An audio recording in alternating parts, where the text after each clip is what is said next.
it's funny, every day that goes by, I feel like, okay, this is the bottom of the barrel human being. It doesn't get worse than this. And then we find Vida Starčević, a community manager at Remedy Games. And when I say brain rot is real, this person, I mean, I know we all look at Frosk as like the original downfall of society when it comes to gaming. And then like Alyssa Mercante was Frosk 2.0. But the more information that comes out about this Vida character, I can't help but think she is Frosk 3.0. What's going on, guys? Welcome to another episode of Smash JT. And holy crap, this brain rot in the video game industry goes deep. This time with Remedy Games, the community manager for Alan Wake 2, which, by the way, quick side note, I know I've said this before, but what the hell is the deal with these community managers? Is it a job requirement to be completely brain tapped out, not on this planet, insane, screws loose, you don't even know which end is up? Because it feels like every single time I'm talking about a community manager, it just gets worse.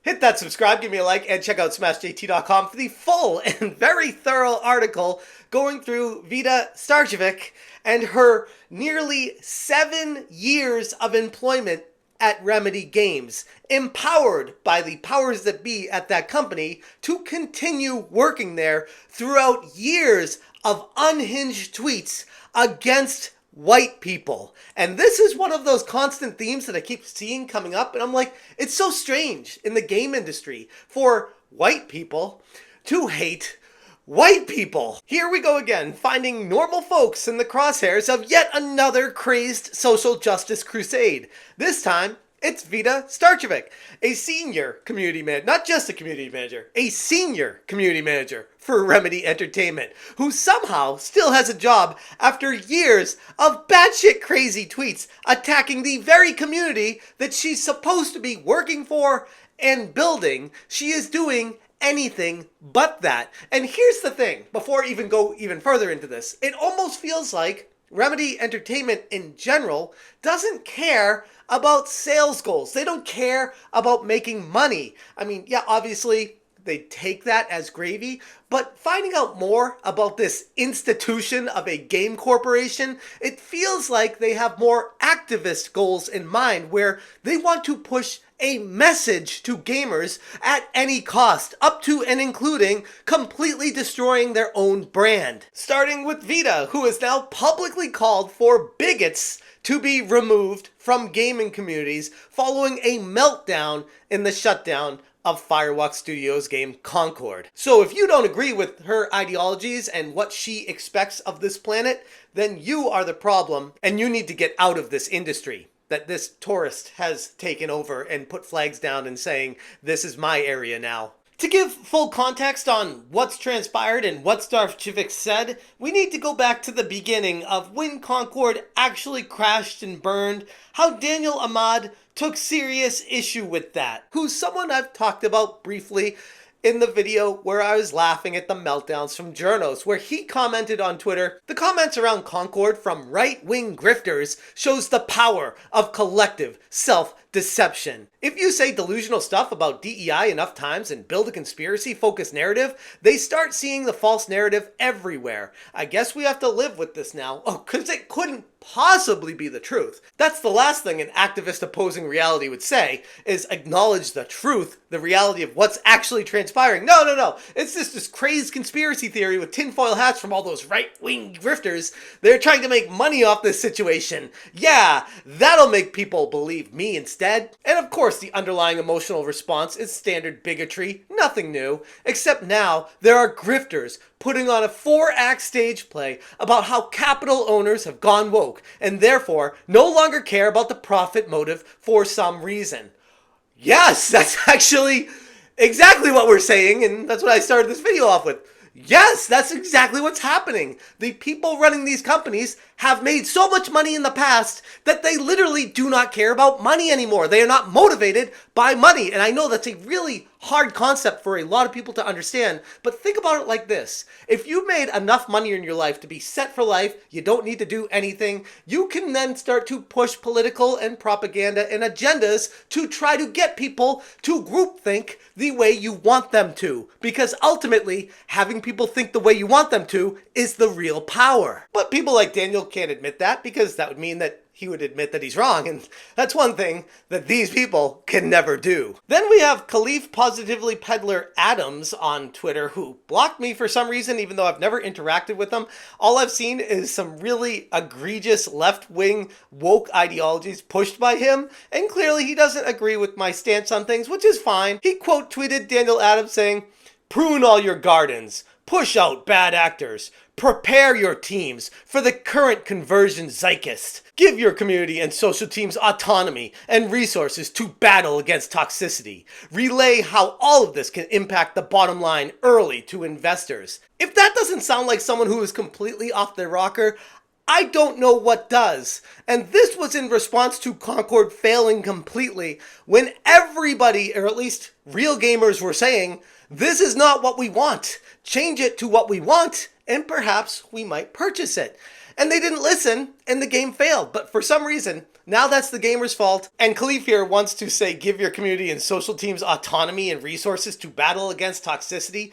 Basically saying, weaponize the people that have the power at your game company to fight against the gamers to push an agenda. Think about that for a second. And of course, enter Vida Starčević, the person that is the community manager for Remedy Games, takes to what Khalif stated in a quote tweet because it aligns perfectly with what she does for a living and her clear agenda of pushing a narrative. What Kaz said, but also uplift the good eggs, protect and support those who need it. And this is, in her mind, who needs it, and protecting the people that align with her ideologies. If you don't, then I guess you're just the bad person. Twitter has never been this full of accounts who are peddling hate 24/7. Kinda sounds like you're starting to peddle hate with this tweet right now, but let's go on. But it's still where a lot of the good parts of the gaming community happen. Prune your gardens and let flowers grow.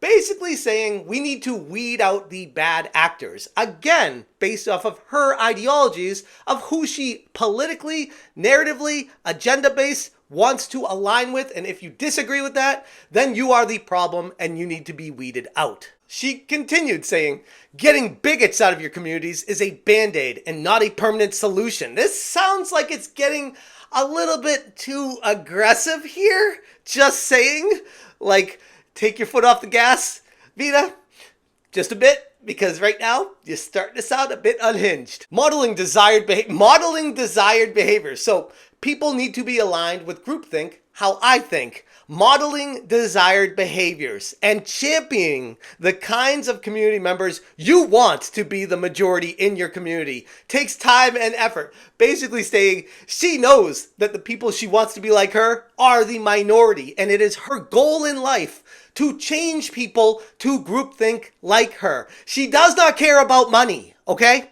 This right here proves that. She has a political agenda and narrative she's pushing forward, and people need to ideologically align with her, or you need to be pruned out of the garden. Start early, practice often. Small steps are steps too.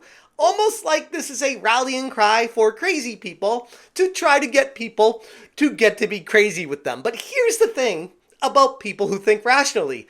You can't convert them to thinking like a crazy person. It doesn't work like that. Now, sometimes rational people can get through to people who are crazy and say, hey, you're crazy and here's why. And then the crazy person might be like, oh, okay, let me roll that around. If they're smart enough, they'll come around. But usually they don't. But this is one of those situations where it doesn't go both ways. You don't convert rational people to being crazy. That's very hard to do. I mean, I'm sure there's exceptions to it. But overwhelmingly, the vast majority of situations are people like Vida are losing this battle. And this is them lashing out. And this isn't the first time Vida's done this. Let's travel back to January 29th of 2024, where she said, glad to hear y'all, the gay Alan Wake 2 fans in my phone, like the acceptance speeches from Matt and Ika from the Arab Game Awards. It's a shame we couldn't have got together in person, but I'm grateful they were very keen and able to do this after all. Okay, I mean, that's a kind of weird way to congratulate someone and focus on the gay people in her phone, but whatever. I mean, I've seen worse tweets out there. On January 9th, she tweeted, "This is absurd. Alan Wake is for the gays." Alan Wake is for the gays, okay? Community manager for Remedy Games, the creators of Alan Wake, is telling people that it's for gay people only. It's not for straight people. So you're telling me they're trying to sell more copies of games? On June 1st, 2023, she said, "The first Pride was a riot. Companies aren't your allies. Capitalism isn't your friend." All the time, these same groupthink, Alyssa Mercante, Frost, and now Vida. Capitalism is the enemy. You need to be a communist. And think about that for a second. Everyone that wants to be a communist always has the same mindset and ideologies where they're completely batshit and crazy. Capitalism isn't your friend, and no kind of consumption under it can be ethical. Ask what your brands who post rainbows in June are doing for their LGBTQ plus employees the other 335 days. Give gay people your effing money. So which one is it? Capitalism's bad, consumerism's bad, money's bad, but gay people are good, so give them money. I'm trying to follow this logic, and it just isn't happening. On January 26, 2023, she said, "All I do at work is befriend everyone on the writing team, so I can tell them to make every character gay every time it's feasible to bring up, more often than you think. If you think this isn't about you, affectionately, yes it is. It's called direct action." Like, holy crap, this person literally just said the quiet part out loud here, where they are telling you, we are force feeding you, injecting gay ideologies into games every chance we get. I'm not saying, by the way, don't take this the wrong way, that a gay character in a game is bad. Inherently, I don't think it is. If it fits the narrative and purpose of the game and the storyline, okay, there's a chance for that to be successful.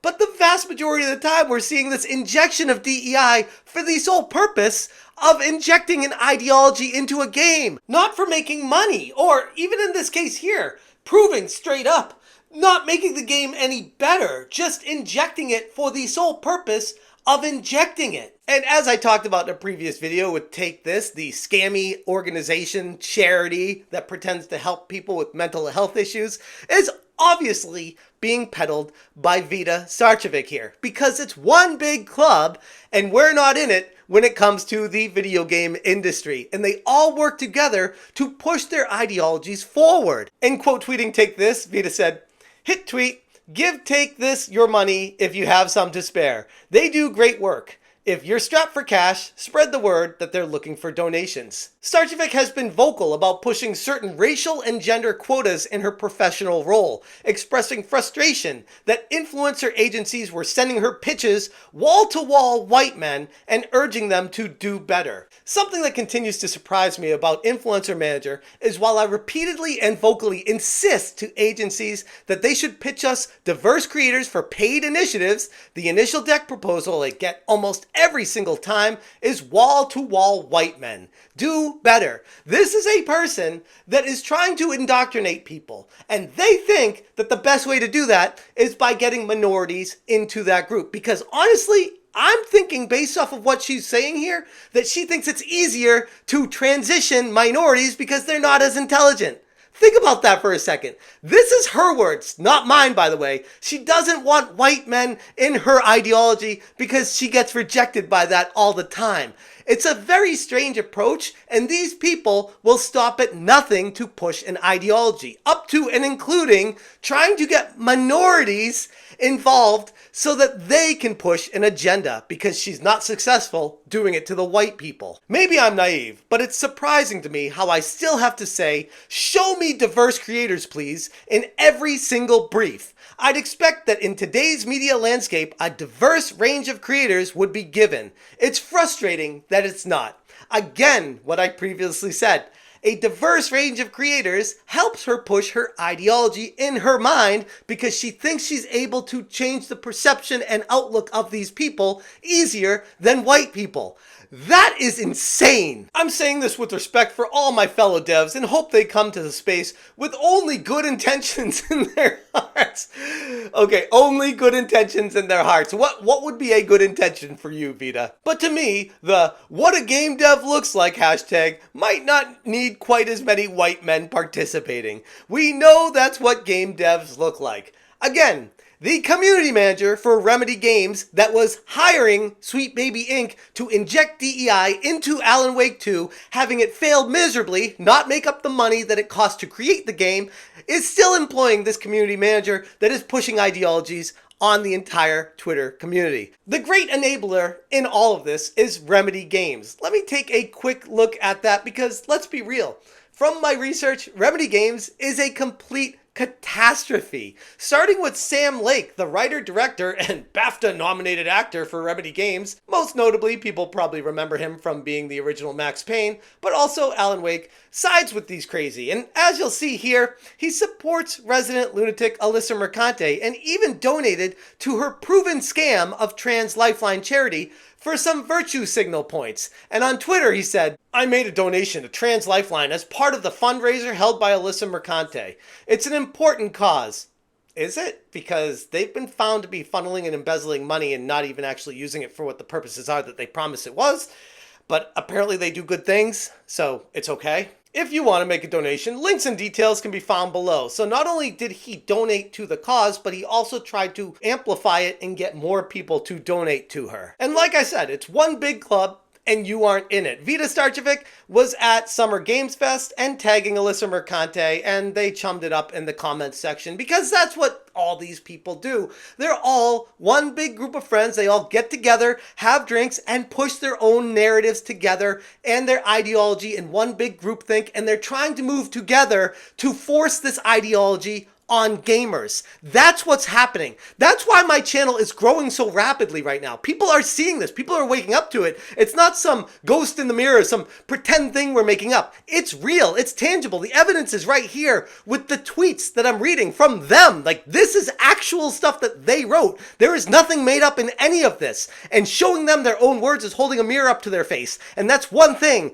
they can't stand. In the end, the market speaks far louder than any of these tweets or posts. If the likes of Starčević continue to alienate the core gamer community, then they might find themselves soon on the outside looking in. It's time for a new era in gaming, one where the community's voice is not only heard, but respected. And honestly, at this point, after all the research I've done on Remedy Games, continuing to keep her employed with what she's been saying, and then seeing Sam Lake supporting Alyssa Mercante and pushing this Trans Lifeline, and then on top of all that, the biggest thing of all, signing on with Sweet Baby Inc. to have them work on Alan Wake 2 to ensure proper DEI injection throughout the entire game, ultimately destroying and ruining the property, not making the money back, not turning a profit with it, yet still standing by it because it pushes their ideologies, and ultimately, that's all they care about. I take a big step back from all of it and say, you know what? No, Remedy Games is not getting my money moving forward until or unless they make some serious changes there. Otherwise, their company's going to continue to flounder until it goes failure and belly up anyways. And at the end of the day, like I started this video off with, I don't think they care. They've made their money on other games and they've decided to flip that switch and start pushing an ideology. And if they make some money along the way, great, that's gravy. But at the end of the day, it's not their ultimate goal. And because of that, I would encourage other people to think similar. But again, it's your wallet. Do what you will with it. I'm going to leave it there. If you guys want any more information on this, check out smashjt.com for a much more comprehensive article. It goes into even more tweets because holy crap, there's a lot of stuff that this video would be a 3-hour long video if I covered everything that I wanted to on it. This lady, to me, after researching her, is complete batshit tapped out insane. Should not be allowed anywhere close to the video game industry. Never mind be there for nearly 7 years employed at Remedy Games, the same place the entire time. There's a big problem here. And until that gets resolved, I think Remedy Games is going to spiral downwards. Thank you guys so much for watching. If you appreciate what I'm doing, hit that join button. And as always, you stay smashing. And because I like being a cute girl with a gun covered in blood and shooting dudes. Smash,